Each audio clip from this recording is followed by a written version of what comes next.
আজ টিফিনে বানিয়ে নেব ঝাল সুজি। তার জন্য আমি এখানে বিনস কেটে নিয়েছি গাজর, দুটো কাঁচা লঙ্কা আর পেঁয়াজ কুচি, একটা ডিম আর নিয়েছি সেদ্ধ করা মটর। আর এখানে রয়েছে সুজি। তো চলো রেসিপিটা শুরু করি। প্রথমে কড়াইতে আমি কিছুটা তেল দিয়ে দেব। এবার আমি ডিমটাকে ভেজে নেব।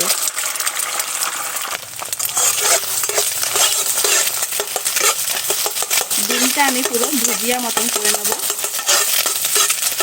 ডিমটা ভাজা হয়ে গেছে, এবার আমি তুলে নেব। এবার আবারও কিছুটা তেল দিয়ে ফোড়নে দিয়ে দেব জিরে আর শুকনো লঙ্কা। এবার দিয়ে দেব পেঁয়াজ কুচি, বিনস কুচি, গাজর, লঙ্কা কুচি, স্বাদ মতো লবণ, সামান্য হলুদ গুঁড়ো। এবার সবজিটাকে খুব ভালোভাবে ভেজে নেব।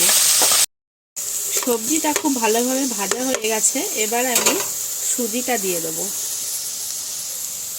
সুজিটা দিয়ে আবারও আমি কিছুক্ষণ নাড়াচাড়া করে সুজিটাকে একটু ভেজে নেব।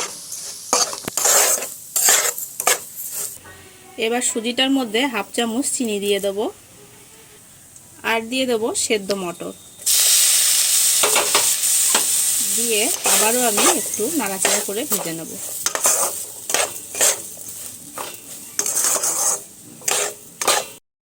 সুজিটা আমার হালকা ভাজা হয়ে গেছে, এবার আমি অল্প অল্প জল দিয়ে আবারও নেড়েচেড়ে নেব।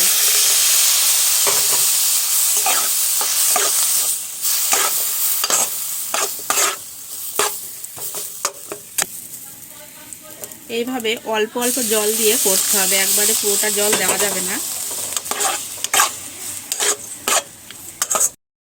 দেখো সুজিটা আমার খুব ভালোভাবে ঝরঝরা করে ভাজা হয়ে গেছে, এবার আমি এর মধ্যে দিয়ে দেবো ডিম ভাজা। ডিম ভাজা দিয়ে আবারও আমি একটু নাড়িয়ে চাড়িয়ে নামিয়ে নেব। তো দেখো আমার ঝাল সুজি রেডি। ঝাল সুজির রেসিপিটি তোমাদের কেমন লাগলো কমেন্ট করে জানিও। ভালো লাগলে লাইক শেয়ার সাবস্ক্রাইব করে চ্যানেলটির পাশে থেকো।